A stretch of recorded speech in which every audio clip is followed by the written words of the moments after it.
자, 오늘 같이 나눌 하나님의 말씀은 구약성경 에스라 6장 13절부터 22절까지 보겠습니다. 에스라 6장 13절부터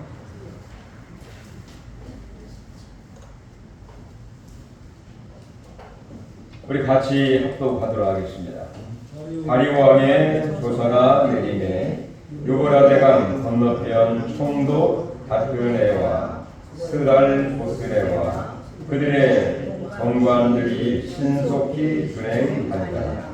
유다 사람의 장로들이 선지자 학개와 이또의 손자 스가랴의 권면을 따랐으므로 성전 건축하는 일이 형통하니라.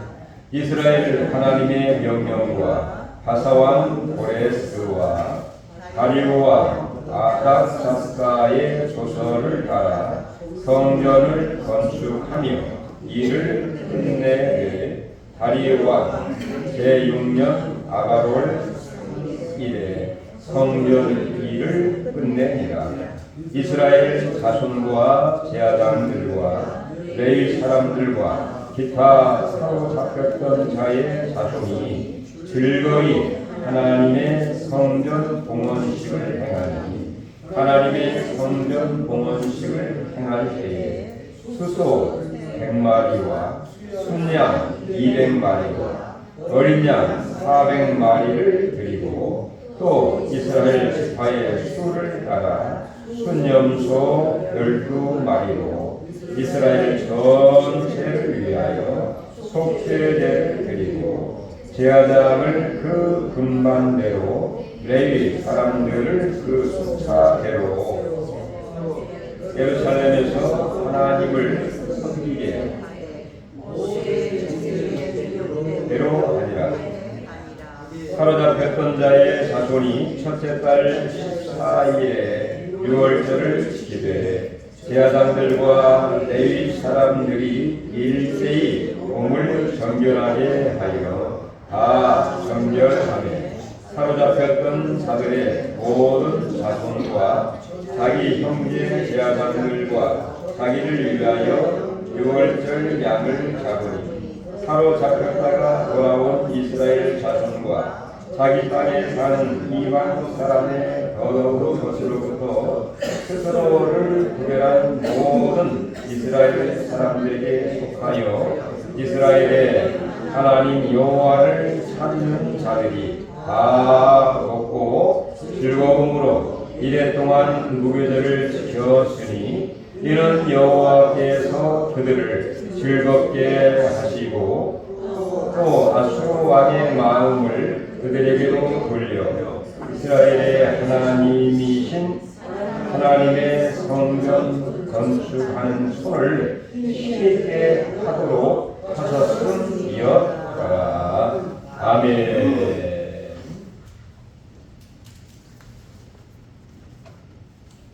자, 오늘은 5월 마지막 주, 우리가 특별히 5월 가정의 달을 맞이해서 5월달에 첫째 주에는 어린이 주일, 둘째 주에는 어버이 주일, 또 셋째 주에는 스승의 주일로 해서 그 다윗이 그 아들 솔로몬에게 그 아버지로서 스승으로서 그 맡겨진 왕과 그 성전을 건축하는데 어떻게 해야 될 것인가, 스승의 마음으로 가르치는 내용을 살펴보았고, 우리가 지난주에는 그 요시야 왕을 통해서 이 부부가 어떻게 가정을 세워가야 할까 그런 내용들을 살펴보았다고 하면, 오늘은 5월 마지막 주일로서 가정과 일의 거룩한 균형, 이런 제목으로 같이 말씀을 나눠보려고 합니다.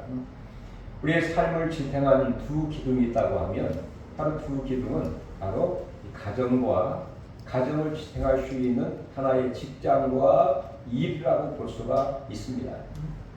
이렇게 가정과 일이 조화를 잘 이루어야 방황하지 않고 또 나름대로 풍요롭고 안정되고 평안한 그런 삶을 유지할 수 있기 때문인 것입니다. 오늘 본문은 무너진 하나님의 성전. 자, 이스라엘 백성들이 솔로몬을 통해서 성전을 지었습니다. 그러나 멸망하게 되면서 바벨론의 느부갓네살 왕이 성전을 다 파괴했습니다. 성전에 있는 기물을 다 가져갔습니다.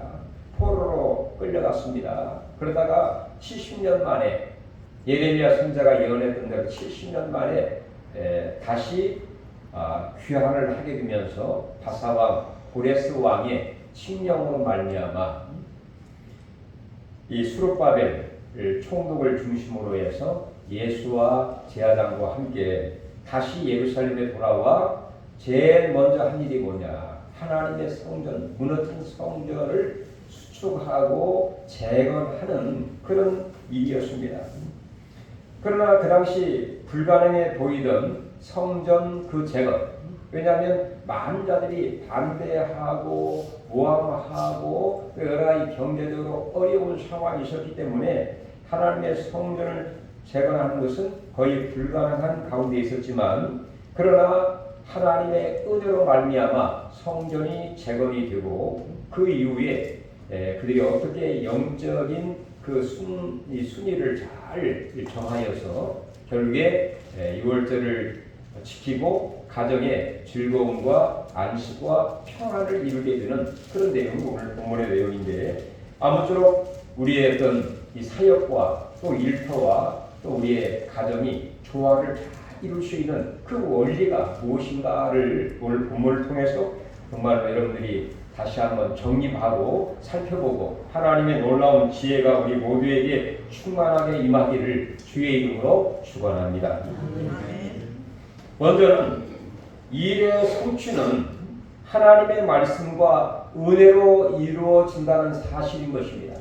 다시 한번, 일의 성취는 하나님의 말씀과 은혜 위에 이루어진다 하는 원리를 저희들이 살펴볼 수가 있는데, 특별히 13절부터 15절을 보면 14절을 같이 한번 6장 14절 한번 읽어보도록 하겠습니다. 유대 사람의 장로들이 선지자 학개와 이도의 손자 스가랴의 권면을 따랐으므로 성전 건축하는 일이 형통한지라. 여기까지 보겠습니다.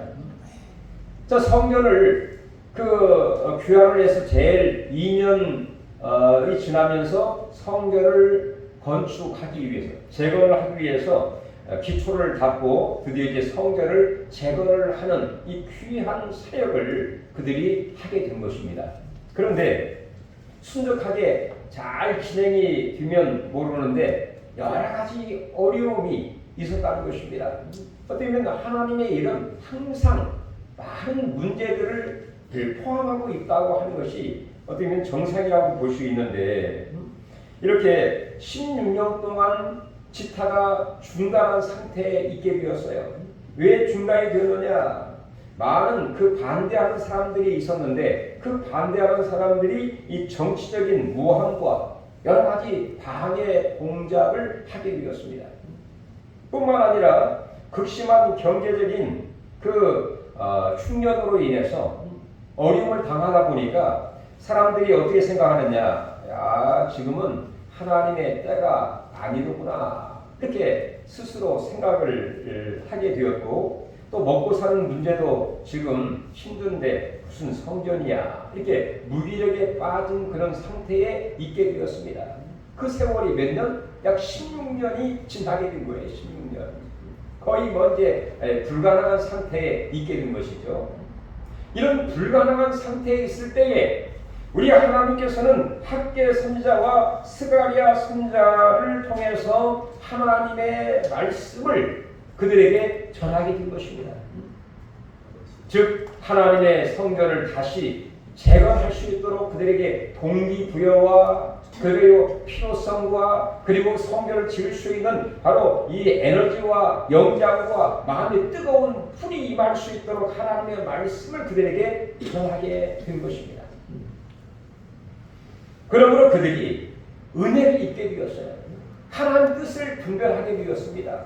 그리고 마음에 불이 임하게 되면서 열정이 생기게 되고 왜 우리가 성전을 다시 재건을 해야 되는지에 대한 이 동기부여와 필요성을 깨닫게 되고 마음에 열정, 불이 임하게 되면서 드디어 하나님의 성전을 지키기 시작을 하게 된 것입니다.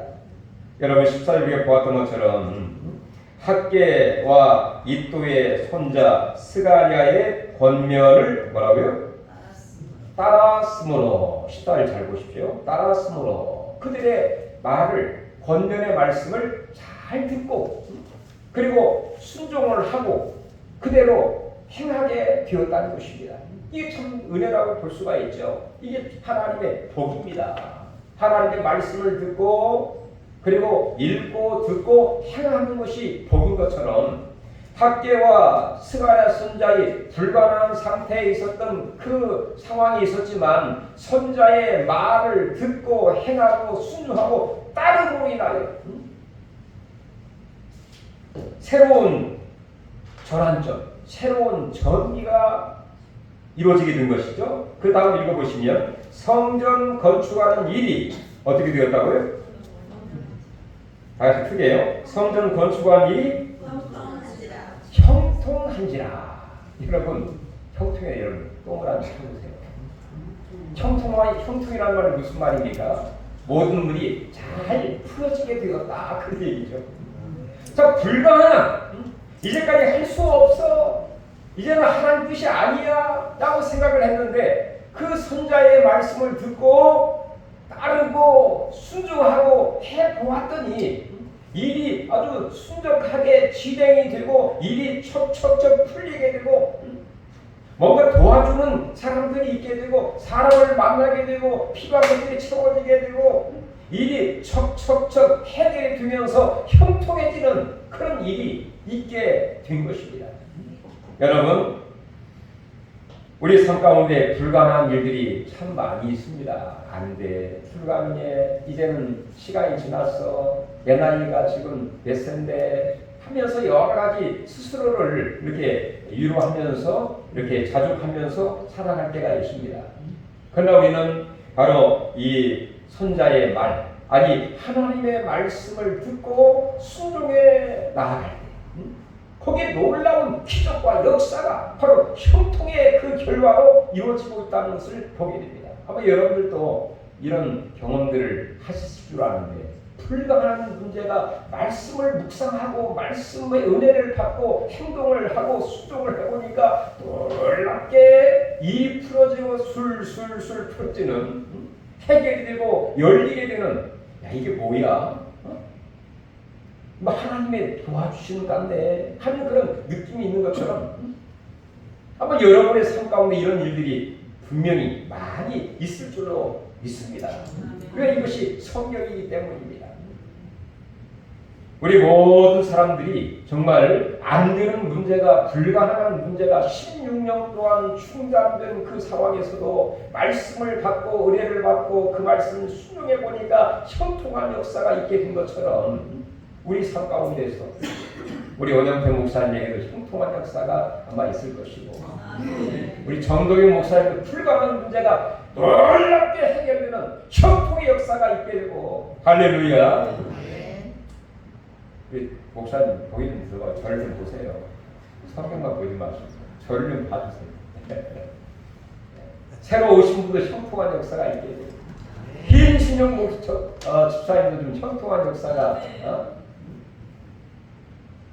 그러면서 결국에는 그 다음 보면 어떻게 되었느냐.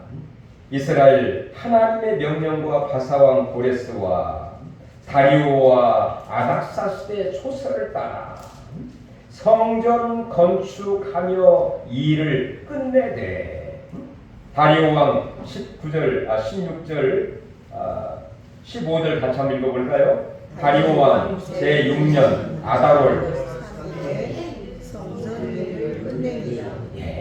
드디어 성전일을 끝내게 되는 놀라운 이 결실, 놀라운 하나님의 그 역사, 하나님의 도우심이 있게 되었다는 것입니다. 바로 이 영적인 원리는 구약 성경 성전 건축에만 국한되는 것이 아니라 오늘날 삶의 현장에 적용이 다 될 수가 있는 말씀입니다. 바로 하나님의 은혜와 말씀이 우리에게는 다 필요하다는 얘기입니다. 그래야 우리의 직장의 문제, 일터의 문제, 우리의 삶의 문제가 형통한 역사로 나아갈 수 있기 때문인 것입니다. 시편 127편 1절에 뭐라고 얘기를 합니까? 여호와께서 집을 세우지 아니하시면 세우는 자의 수고가 붙으며 여호와께서 성을 지키지 아니하시면 파수꾼의 경성함이 허사로다. 즉 하나님이 도와주셔야, 하나님이 지켜주셔야, 하나님이 세워주셔야 뭔가 역사가 나타나게 된다는 것입니다. 세계적인 바로 경영자이면서 크리스찬 리더인 피터 드래그라고 하는 그런 사람의 말을 좀 인용하고 싶은데요. 이 사람은 세계적인 이 경영자들, 많은 그 기업가들을 불러서 많은 강연을 하고 또 어떻게 하면 성공할 수 있는지 이 귀한 비결들을 이야기를 하게 되면서 어떤 깨달음이 있게 되는가. 진정으로 바로 성공하고 또 진정으로 크게 쓰임을 받는 그 모습을 보면서 바로 어떤 그 요령과 또 어떤 그 인간의 노력이 아닌 하나님 앞에 무릎을 꿇고 말씀을 묵상하는 가운데 받은 그 지혜를 가지고 그 경영을, 사업체와 그 일을 경영하는 자가 대부분 성공하고 승리하고 또 크게 윤락이 된다는 비밀을 발견하여 이렇게 많은 사람들에게 이야기를 한 내용을 살펴보았습니다. 그렇습니다. 바로 우리의 삶 가운데서 인맥과 또 요령도 우리에게 필요할 수도 있겠지만 진정으로 무릎으로 기도하고 또 하나님 말씀을 묵상하고 그 말씀을 묵상하는 가운데 그 지혜로 순종하여 행하게 될 때에 바로 형통한 역사가 우리 가운데 있다 하는 것이 영적인 원리입니다. 이런 은혜와 원리가 우리 가운데도 임하기를 주의 이름으로 축원합니다. 두 번째는 바로 일의 목적은 하나님께 영광을 돌리고 공동체, 즉 교회와 가정을 세우는 데 있다 하는 것을 저희들이 알게 되는데요. 이렇게 정말 오랜 세월 동안 눈물 끝에 성전을 완공하게 되었을 때에 이 스룹바벨과 그 이스라엘의 그 장로들이 그 다음에 제일 먼저 한 일이 어떤 일인가? 여러분 19절 같이 한번 읽어볼까요? 19절 사로잡혔던 자들의 잠깐요 19절이 아니라 16절입니다. 이스라엘 자손과 제사장들과 사람들과 기타 사로잡혔던 자의 자손이 즐거이 하나님의 성전 봉헌식을 행하니. 제일 먼저 행한 일이 그 성전을 하나님의 은혜로 도심으로 또 형통한 가운데 잘 지어서 행한 일이, 제일 먼저 한 일이 그 성전을 봉헌식, 즉 하나님께 올려드린다, 그런 의미라고 볼 수가 있죠. 봉헌식.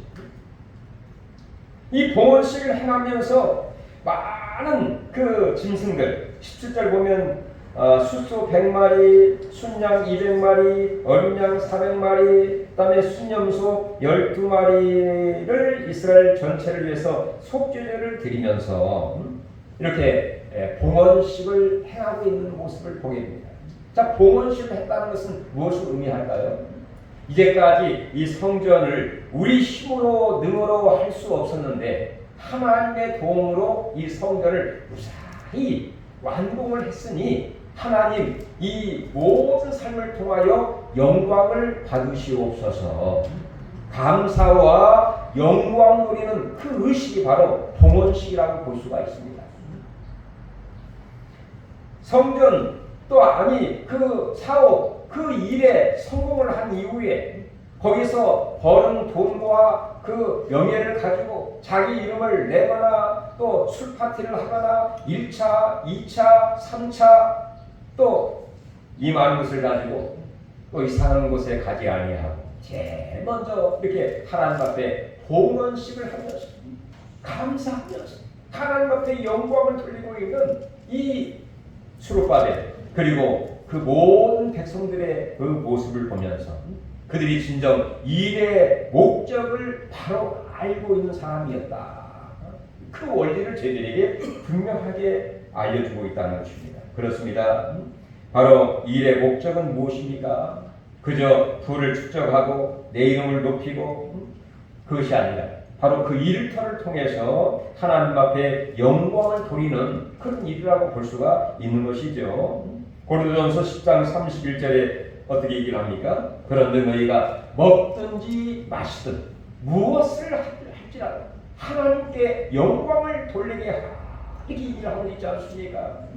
우리를 창조한 것도 우리를 통하여 영광을 받기 위함이라 말씀했던 것처럼 모든 삶을 통하여 그 업적, 성취, 마지막까지 무사히 한 그 모든 걸 보면서 진정 하나님께 감사하면서 영광 돌리고 있는 그 모든 그 우리의 그 모습을 보는 것처럼 바로 우리 삶 가운데서 일터에서 정말 많은 수입을 얻게 되고 성공적인 기업을 이루게 되고 또 직장생활 잘하고 월급을 받고 그 모든 걸 통해서 정말 하나님 앞에 감사하고 영광 돌리는 것이 영적인 원리다 하는 것을 저희들이 알게 되는 것입니다. 미국의 백화점의 왕이자 독실한 크리스찬인 존 위너 메이커라고 하는 그런 사람의 간증을 들어보면 이 사람이 그 현대 미국의 백화점의 왕이고 또 최신부 장관까지 역임을 한 사람입니다. 근데 대통령이 그에게 제안을 했습니다. 당신이 정말 기업도 잘 하시고 그러니까 나라의 국정을 맡아서 최신부 장관으로서 좀 역할을 잘 해주시라 이렇게 부탁을 하게 되었어요. 그러니까 이 위너 메이커라는 사람 이름도 참 좋죠. 위너 메이커 승리를 만드는 사람 이름 그대로 하면 위너 승리자 그다음 메이커 만드는 사람 안 잊어버리겠죠. 위너 메이커 이 위너 메이커가 그 대통령에게 제안을 했습니다. 대통령이 좋습니다. 그러나 한 가지 조건이 있습니다. 제가 저희 교회에서 주일학교 교사를 맡고 있는데 주일날을 아무리 바꿔도 주일날 가서 어린 아이들을 가르치고 양육하는 그리고 예배 드리는 일은 빠지지 않도록 하는 조건 하에서 내가 수락을 하겠습니다. 이렇게 해서 그 대통령이 수락을 했다고 하죠. 그래서 이 최신부 장관 위너 메이커라고 하는 사람은 금요일이 되면 항상 자기 고향으로 돌아가 교회에서 예배를 드리고 자기의 그 어린아이들을 잘 이렇게 가르치고 양육을 하면서 자기에 주어진 그 사명을 감당하면서 마치 무너진 그 성전을 세워가는 그 사명처럼 국정을 맡아 감당했던 그 사람의 그 모습처럼 바로 우리의 삶도 이스라엘의 성전을 재건하는 일을 마치고 우리가 어떻게 해야 될 것인가? 정말 하나님께 감사하면서 하나님께 영광을 드릴 수 있는 그런 귀한 삶이 될 수 있기를 간절히 바랍니다. 그리고 마지막에는 바로 일터의 성취는 가정에서 순결한 그 축제로 완성이 된다 하는 그 원리를 저희들이 보게 되는데요. 자, 여러분 19절을 같이 한번 보도록 하겠습니다. 사로잡혔던 자의 자손이 첫째 달 14일에 유월절을 지키되. 자, 이제 성전을 다 재건을 하고요. 정말 봉헌식도 하고 감사하고 나서 그 다음에 행한 일이 뭔가? 그 성전에서 이렇게 봉헌식을 하고 그리고 집에 돌아와서는 유월절을 지키게 되었다는 것입니다. 유월절이 무엇입니까? 그 애굽에서 종살이를 하다가 하나님의 극적인 그 은혜로 말미암아 유월절 그 양의 피로 문설주와 문인방의 피를 바르고 인하여 죽음의 사자가 넘어가 그 애굽에서 구사일생으로 나오게 된 그 날이 바로 유월절이죠. 그 날을 기념하는 것이죠. 즉 유월절 양이신 예수님의 보배로운 피를 기억하면서 나를 구원하시고 나를 이 땅에 나게 하시고 우리 가정을 세워주신 그 주님의 은혜와 구원에 감사하면서 그 유월절을 지키면서 그 어린 양의 고기를 나누고 또 쓴 나무를 서로 나누면서 가정에서 서로 모인 그 사람들이 모여서 고기를 나누고 또 나무를 나누면서 하나님 앞에 구원에 감격하고 또 감사하면서 어떻게 해요? 자, 우리 22절 한번 읽어볼까요? 즐거움으로 이래 동안 무교절을 지켰으니 여기까지 보겠습니다. 즐거움으로 그 6월절을 지나 무교절 그 이스터가 없는 그 7일 동안을 무교절을 지키게 돼요. 어디에서? 가정에서. 온 식구들이 모여있는 가운데 이렇게 가정에서 거룩한 정말 축제를 벌이고 있다고 볼 수가 있는 것이죠. 밖에서 열심히 일을 하고 얻은 수입과 이 성취와 이 감격과 이 모든 것을 딴 곳으로 가지 않고 집으로 돌아와서 같이 나누면서 주의 은혜에 감사하면서 유월절을 지키듯이 바로 이 거룩한 축제를 하면서 떡을 나누고 고기를 나누고 또 나무를 나누면서 같이 은혜를 이렇게 찬미하고 영광을 돌리되어 이렇게 즐거운 마음으로 이 즐거운 마음으로 할 수 있었던 비결과 근원이 또 어디 있느냐? 우리 방금 그 뒤에 한번 읽어보겠습니다. 이는 여호와께서 그들을 즐겁게 하시고 이렇게 얘기합니다. 우리 하나님이 그들에게 즐겁게 할 수 있는 이 은혜와 복을 주셨기 때문에 하나님의 그 즐거움, 이 6월절의 그 은혜, 이것 자체가 즐거움 아니겠습니까? 하박국 선지자는 여러 가지가 부족할지라도 비록 나에게 이런 일들이 없다 할지라도 내가 여호와로 인하여 즐거워 구원의 하나님으로 인하여 기뻐하리로다 이렇게 고백을 하는 것처럼 우리 하나님의 즐거움으로 즐겁게 하심으로 인하여 가정에서 온 식구들이 즐겁게 거기에서 안식을 누리고 평안을 누리면서 그 다음 22절 그 뒤에 한번 계속 읽어볼까요? 또 아수르 왕의 마음을 그들에게로 돌려 이스라엘의 하나님이신 하나님의 성전 건축하는 손을 힘있게 하도록 하셨음이었더라. 그 모든 일을 하나님의 은혜로 하시게 하신 것을 기억하면서 집에 돌아와 이렇게 하나님이 여호와께서 그들을 즐겁게 하심으로 인하여 그 즐거움을 같이 나누면서 기쁘고 즐겁게 주 안에서 정말 가정에서 축제를 벌듯이 안식과 평안을 누리는 다시 말해서 바로 이 일터의 그 성취가 어디에서 완성이 되느냐 가정에서 순결한 축제로 완성이 되고 있는 그런 모습을 보게 된다는 것입니다. 잠언 17장 1절에 그런 말씀이 있죠. 마른 떡 한 조각만 입고로 화목하는 것이 육선이 제육이 가득하고도 다른 것보다 더 나으니라. 이렇게 성경은 이야기하고 있습니다. 마른 떡 한 조각만 입고 감사하면서 마치 축제를 나누면서 평안과 즐거움과 또 안식과 평강을 누리는 바로 그곳이 어디입니까? 가정입니다.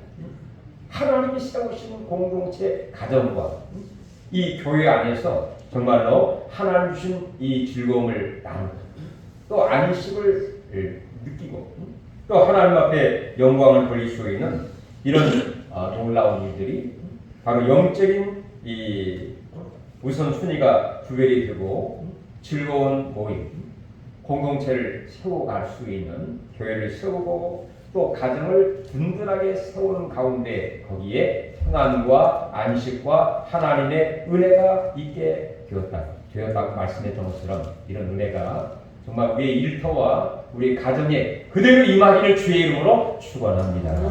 아버지 하나님 감사드립니다. 올 한 달 동안 하나님이 세우신 가정을 주님이 돌봐주시고 일으켜주시고 또 굳세게 붙들어주시고 우리 온 삶을 통하여 하나님 영광을 받으실 줄로 믿습니다. 아버지 하나님 정말로 포로 70년 만에 돌아와 성전을 재건하려고 했지만 16년 동안 중단된 상태에서 거의 불가능한 상태에 있었지만 하나님의 말씀을 묵상하고 기도함으로 인하여 형통하게 하셔서 그 불가능한 것이 가능하게 만들게 되었다. 감사하여 봉헌식을 하게 되고 또 가정에 돌아와 유월절을 지키면서 정말 축제의 아름다운 그 현장의 모습을 보게 되는 것처럼 우리 일터가 기름지게 하시고 가정이 평안하게 하시고 행복하게 하시고 하나님의 영광이 되게 하여 주시옵소서. 예수님의 이름으로 기도하옵나이다. 아멘.